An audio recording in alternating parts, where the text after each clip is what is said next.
பெண் காவல் அதிகாரி பாலியல் புகார் அளித்ததையடுத்து சென்னை போக்குவரத்து காவல் இணை ஆணையர் மகேஷ்குமார் பணியிடை நீக்கம் செய்யப்பட்டுள்ளார்.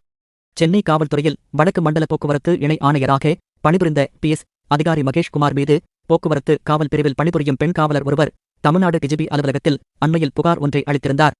அந்த புகாரில் இணை ஆணையர் மகேஷ்குமார் பாலியல் ரீதியாக சில தினங்களாக தனக்கு தொந்தரவு கொடுப்பதாக அந்த பெண் காவலர் குறிப்பிட்டிருந்தார். இதையடுத்து பெண் காவலரின் புகாரின் அடிப்படையில் டிஜிபி உத்தரவின் பேரில் டிஜிபி சீமா அகர்வால் தலைமையில் விசாகா கமிட்டி அமைக்கப்பட்டு தீவிர விசாரணை நடத்த உத்தரவிடப்பட்டது. அதன் அடிப்படையில் விசாகா கமிட்டி நடத்திய முதற்கட்ட விசாரணையில் பெண் காவலர் கொடுத்த புகாரில் உண்மை இருப்பது தெரிய வந்ததையடுத்து முதல்கட்ட விசாரணை அறிக்கையும் டிஜிபி அலுவலகத்தில் விசாகா கமிட்டி சமர்ப்பித்ததாக கூறப்படுகிறது. அதன் அடிப்படையில் போக்குவரத்து வடக்கு மண்டல இணை ஆணையர் மகேஷ்குமார் IPS இன்று பணியிடை நீக்கம் செய்யப்பட்டுள்ளார். இந்த நடவடிக்கை துறை ரீதியாக நடவடிக்கை எடுக்கப்பட்டுள்ளதாக காவல்துறை தரப்பில் தகவல் தெரிவிக்கப்பட்டுள்ளது. மகேஷ்குமார் IPS பல்வேறு மாவட்டங்களில் காவல் கண்காணிப்பாளராக பணிபுரிந்த நிலையில் தற்போது டிஜி பதவியில் இருப்பதாகவும் இதற்கு முன்பு சென்னை தெற்கு மாவட்ட போக்குவரத்து இணை ஆணையராக இருந்த நிலையில் சமீபத்தில் வடக்கு மண்டல போக்குவரத்து இணை ஆணையராக மாற்றம் செய்யப்பட்டிருப்பது குறிப்பிடத்தக்கது.